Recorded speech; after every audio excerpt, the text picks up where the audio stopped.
Hello everyone, this is Ali MK Hindi and we're back here for another video continuing on our series PhD Thesis Writing 101. So in the last 2 weeks, I talked about the introduction chapter as well as the literature review. This week, I'm going to talk about the methods chapter in your PhD thesis. So let's dive right into it. What are the 4 questions, in my estimation, which an examiner will be looking for when reading your thesis? Number 1, is the methodology clearly defined? Now, I know that might seem fairly straightforward, but that is pretty much the most important question. So remember 2 things when you're writing your thesis.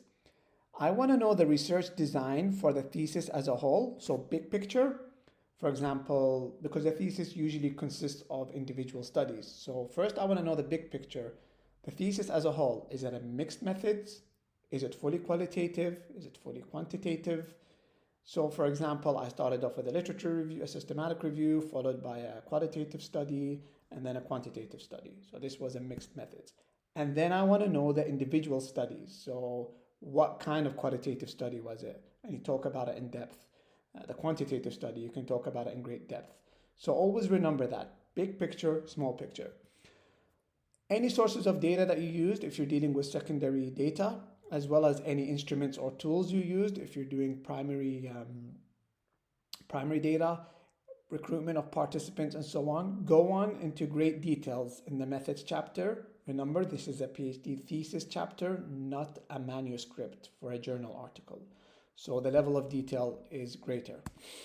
Now that you've clearly defined the research question, what I want to know is how do the chosen methods address the research question or aims? So the justification for using this method, is it the right fit to answer your research question or aims? So even if you used a method that's considered a gold standard, it may not be the right method to answer your specific research question. So you have to make it really clear and justify why you chose these methods and their relevance to your specific research question or aims.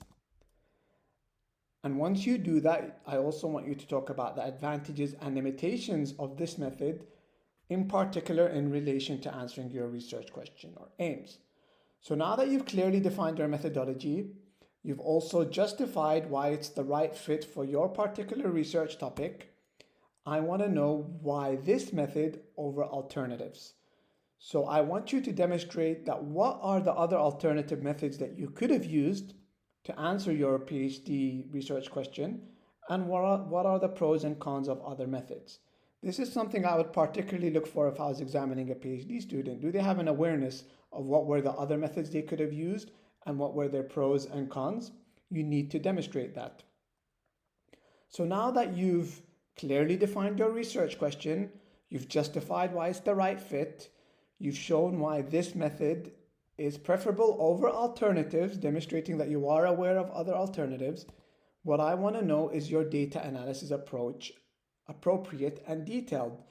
So yes, you may have used the right methodology and justified it for data collection, but have you followed that up with a good, detailed, and justified data analysis? So for example, if you were doing a quantitative study and you use statistical analysis, you need to not only clearly detail the type of inferential analysis you used, for example, but why you did so. So why did you use a chi-square, for example, or an independent t-test? Why did you use ANOVA? Why did you recode the variables in a certain way and decide to do analysis on the recoded variables? You need to justify this very clearly. And then obviously you need to provide a rationale as well for the data analysis approach. So once again, using another example, let's say you used a qualitative approach for your data collection. Let's say you used an interview or a focus group. Now you also need to justify why you analyze the data in a certain way. So why did you use thematic analysis as opposed to framework analysis? Why did you use deductive analysis instead of inductive? Or why did you use a blend of both? So you need to provide the rationale as to which method you used for your analysis, and you need to have it very clearly detailed. So these, in my estimation, are the 4 questions examiners will be looking for when looking at a methods section. One key thing to remember is that the level of detail in a thesis is much greater than in a paper. So when you're writing a manuscript for a journal article, you could get away with being brief about certain things and leaving out certain details, and the reviewer would understand that because you have a word count and you can't put everything in great detail. Whereas that does not apply in a thesis chapter, so the examiner will be expecting a lot more detail. So think of it as, remember when you were writing that paper and there were certain things that you couldn't include because of the word count? The PhD thesis methods section is a good place where you can do that. So this concludes my video. I hope you found it useful. If you did, like, comment, repost, and do all the crazy, amazing things we do on social media. Peace and love until next time.